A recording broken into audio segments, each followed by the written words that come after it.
You stand beneath the vaulted ceiling of Westminster Abbey, where the air smells of candle wax and iron. Your breath catches, not from awe, but from disbelief, as the procession moves forward. A king old enough to be her father, and a girl too small to see over the altar rail. The choir sings of divine union, but what you witness feels closer to sacrifice. Before we step deeper into this forgotten ceremony, take a moment, wherever you are in the world, to imagine standing here among these trembling courtiers. Are you watching from London, Lahore, Toronto, or Manila? Every corner of the world meets in this space of history, bound by shared curiosity for the strange, haunting past. If stories like this one move you, like and subscribe. It tells the algorithm we still care about forgotten queens, and it helps this global circle of history lovers grow a little brighter each time we gather. The organ's low note hums like thunder through the stone ribs of the church. The year is 1396. England and France have been locked in war for more than half a century, and the blood-soaked soil of Calais still remembers the screams of the fallen. Now, peace is bought not with gold or ink, but with a child. Isabella of Valois, daughter of King Charles VI of France, stands in a gown so heavy it pulls her small shoulders down. Her crown is too large, its gems biting into her scalp, but she dares not lift a hand to steady it. At the altar waits Richard Djurgen, 29 years old, regal and self-assured, his eyes shadowed by loss. His first wife, Anne of Bohemia, has been dead 3 years. Grief turned him brittle. Ambition turned him dangerous. Yet here he stands, cloaked in royal crimson, reaching out to take the hand of a girl who cannot yet write her name. The archbishop's Latin drifts over them like smoke. Courtiers shift uneasily. Some see in this union the end of 100 years of misery. Others see weakness, England bending its knee to France. And beneath the vaulted arches, the child's small fingers twitch in Richard's grasp. "Fear not, my queen," he whispers, his voice barely audible over the hymns. She nods, not understanding a word. Her French tutors have drilled her in etiquette, not English. To her, this tall man is neither husband nor stranger, but a figure from a story she has been forced to memorize. As the ceremony continues, the camera of history pans across the faces in the crowd. Gaunt nobles draped in velvet, their fortunes tied to the peace. Ambassadors scribbling notes for foreign courts. Servants carrying incense that blurs the air into gold haze. Somewhere near the back, an old knight mutters, "A lamb for a lion." The choir rises, angelic, trembling. The marriage is sealed with a ring that slides loosely onto her tiny finger. A great roar fills the abbey. Cheers, applause, the relief of men who believe they have conquered war with ceremony. But beneath that triumph lies something darker, unspoken. What does peace mean when it demands the childhood of a girl? Outside, bells toll across London. Processions march through the muddy streets. The people shout blessings they do not feel. Children run behind the carriages laughing, unaware that the small figure behind the window is their new queen, a girl younger than they are, now bound to rule a kingdom she cannot even pronounce. The chroniclers will record this day as a triumph of diplomacy. They will write of Richard's splendid generosity and of Isabella's innocent grace. None will note how she wept quietly when her ladies removed the crown that evening, leaving faint bruises on her temples. None will write that when she tried to kneel in prayer, the weight of the gown pulled her backward. Weeks later, she is installed in Windsor Castle, her chambers filled with dolls and scrolls, tokens meant to disguise captivity as comfort. Richard visits her often, calling her his little queen. To him, she is proof of his cunning, a living emblem of peace. To her, he is both protector and stranger, a man who smiles too kindly for someone so feared. "Will the wars end now?" she once asks through an interpreter. "For a time," he replies, "until men forget the price. That price, of course, will not hold. The peace forged in this marriage will fracture within years, and both their fates will twist into tragedy. But tonight, as torches flicker along the Thames and feasts thunder through the halls, England sleeps under the illusion that innocence can tame ambition. The camera drifts back to the Abbey. Empty now, the incense gone, the echoes fading into the dark. Only the imprint of small feet remains on the stone where a child once stood too long beneath a crown meant for kings. And as the bells toll their last note into the night, one question lingers like a ghost in the rafters. When a kingdom buys peace with a child, does it ever truly stop waging war? The laughter of a child drifts through the marble corridors of Westminster, light as candle smoke. It dances for a moment, then falters, swallowed by the echo of armored boots and whispered oaths. The sound belongs to a queen who should be playing in a garden, not wandering through a fortress built on suspicion. Isabella of Valois is 7 now. Her French nurses still braid her hair with ribbons from Paris, but her words have softened into the lilting rhythm of English. Each morning she curtsies before portraits of kings she does not remember and practices the art of stillness, how to smile when watched, how to speak only when addressed, how to appear serene even when afraid. Her tutors call it poise. History will call it survival. Richard Lexie watches her from afar. Once, grief made him human. Now, it makes him unreachable. He sits beneath golden canopies, dictating decrees that shimmer with promise and menace alike. He summons artists to paint her likeness, musicians to play in her chambers, poets to call her the little dove of peace. Yet behind the curtains his voice grows sharp. His court is no longer a kingdom. It is a stage, and every player fears the king's next act. The courtiers whisper that Richard speaks with ghosts, that he has grown obsessed with divine authority, seeing rebellion in every glance, blasphemy in every hesitation. But when he visits Isabella, the fury fades. In her presence he becomes almost gentle, asking after her studies, placing gifts at her feet. Silk dolls, carved animals, tiny jeweled crowns. He calls her his comfort, his proof that God still blesses England. And when she smiles, uncertain but obedient, he murmurs, "You see, even angels learn to rule." Yet the kingdom outside their walls festers. Taxes rise, fields burn, and noblemen whisper treason into their wine. The Duke of Gloucester, Richard's uncle, calls him mad. The Earl of Arundel calls him weak. In secret, letters cross the countryside, sealed in wax and fear. In the great hall, feasts continue as if the realm were not splitting at its seams.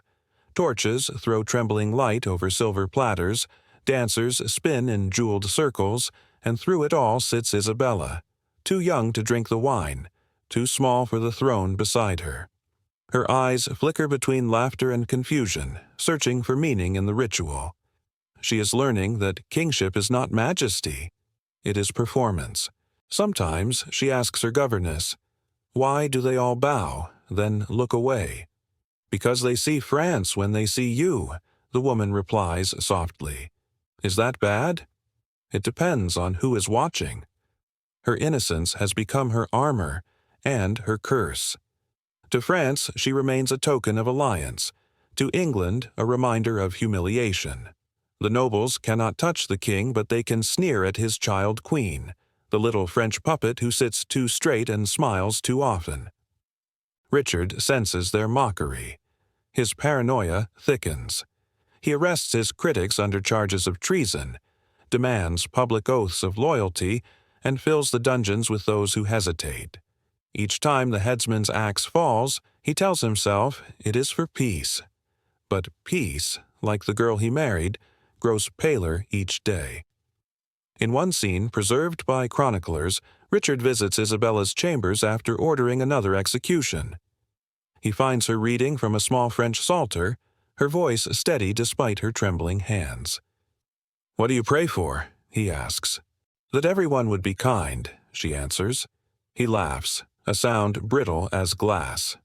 "Kindness is the luxury of the powerless." Outside the walls, England begins to rumble. The nobles gather under banners not of faith, but of vengeance. To them, Richard has become a tyrant crowned by delusion. To the common people, he is a ghost king who rules by fear and pageant. Only Isabella still greets him without suspicion. When he returns from his progresses, she runs to the door, her voice bright. "Welcome home, my lord." For a moment he believes her, but the masks are slipping. Courtiers avoid his gaze.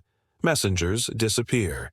The peace treaty that once glimmered like a jewel now feels like a chain. The kingdom murmurs of a man named Henry Bolingbroke, Richard's cousin, who gathers allies across the Channel. His return will end not just the reign, but the illusion that held it together. Winter closes over London. The gardens at Windsor are bare, the fountains frozen. In the child queen's chambers, candles burn low beside an unfinished embroidery, tiny doves stitched in silver thread, trapped mid-flight. Isabella presses her palm to the window-pane, watching the gray snow fall. She asks her governess again, "When will the war be over?" The woman cannot answer. Down in the great hall, the king's laughter echoes too loudly. His courtiers nod, their faces pale, their loyalty brittle as frost. The doll queen sits alone, surrounded by shadows that do not belong to her. Soon, those shadows will move. They will take shape as rebellion, as betrayal, as the slow unraveling of everything this fragile peace was meant to protect. But for now, in the silence before collapse, only the sound of her soft laughter remains, echoing faintly through corridors built to contain the weight of crowns. The wind knifes through the battlements of the Tower of London, carrying with it the scent of rain, rust, and old blood. The royal banners are coming down, each golden lion, each fleur-de-lis, ripped from its pole by soldiers who will not meet each other's eyes. In their place rises a new standard, red and defiant, the sigil of Henry IV. Beneath it, the last remnant of Richard's reign, a girl in mourning silk, watches in silence. Isabella of Valois is 9 years old and already twice bereaved, once of her childhood and now of her crown. The corridors that once hummed with music are hushed. Servants bow with hesitation, unsure which queen she is meant to be, the widow of a fallen king or the hostage of the one who replaced him. No one tells her how Richard died. Some say he starved in prison, others that a dagger found its way through his ribs. The truth, like so many royal promises, has been buried under ceremony. But Isabella knows. She knows in the way no one will speak his name, the way her mourning clothes arrive before the official proclamation, the way the court chaplain avoids her eyes when he recites, "The Lord giveth, and the Lord taketh away." In the mornings, she sits by the narrow window of her chambers, the light gray and stingy, watching barges drift along the Thames. England seems quieter now, emptied of something essential. The guards below wear new colors. Their laughter sounds unfamiliar. She thinks of Richard's voice, soft when he spoke to her, brittle when he spoke to everyone else, and wonders if his ghost lingers somewhere in these walls. Henry IV's messengers arrive within weeks. They bow stiffly, their letters sealed in wax the color of blood. The new king addresses her not as "my lady wife," but as the daughter of France.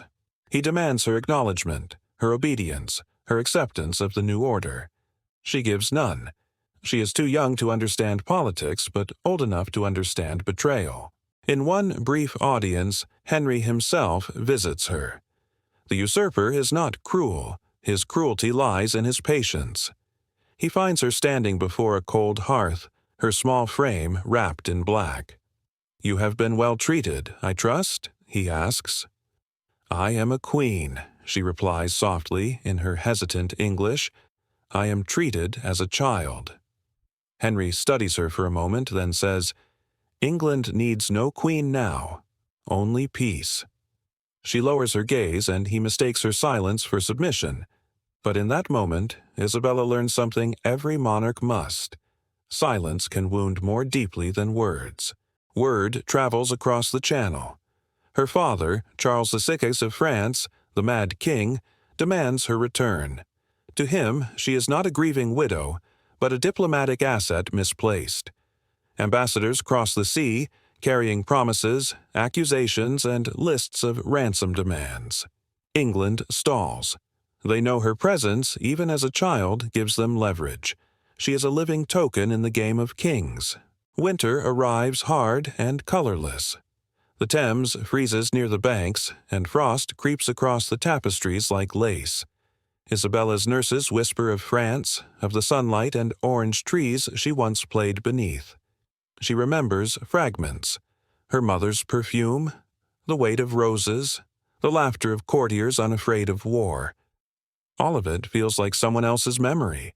Finally, in the spring of 1401, the English crown yields.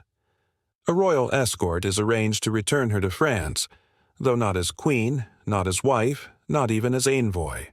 The title written in her documents is chillingly simple: the former Queen Consort of England.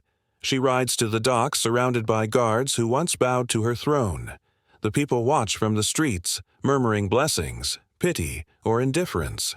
The girl who had entered England as a living treaty now departs like a spirit being released. The ship creaks as it leaves the harbor. Behind her, London fades into mist. The river, the tower, the palace where laughter once echoed. Isabella stands at the rail, her veil snapping in the wind. One of her ladies asks, "Do you wish to look back, Your Grace?" She does not answer. Her eyes are fixed forward, on the horizon where sea and sky meet in endless gray. When she reaches France, the bells of Paris ring for her return, but the sound feels hollow. Her mother embraces her with tears. Her father barely recognizes her. At court, suitors begin to circle. Her youth, her lineage, her widowhood, all commodities in a world that feeds on alliance. Soon she will be promised again, bartered again, as though the ocean crossing had changed nothing. But something has changed. She no longer plays with dolls. She no longer curtsies when men demand her obedience. At night, she writes prayers on scraps of parchment, her handwriting small and deliberate. May God forgive those who use peace as a weapon. In the years to come, poets will remember her as the child widow, the queen without a crown. But in this moment, on that cold French shore, with the wind tearing through her veil, she is neither victim nor ghost. She is the last echo of two fallen kings, the quiet witness to a century's lie, that peace can be built on the bones of the innocent. As her ship's sails collapse in the harbor wind, a single line of gulls circles overhead, crying into the dusk. Somewhere across the channel, a grave lies unmarked, a crown buried with a man who believed himself divine. And in France, a girl stands motionless, as if listening to the tide, waiting for history to stop whispering her name.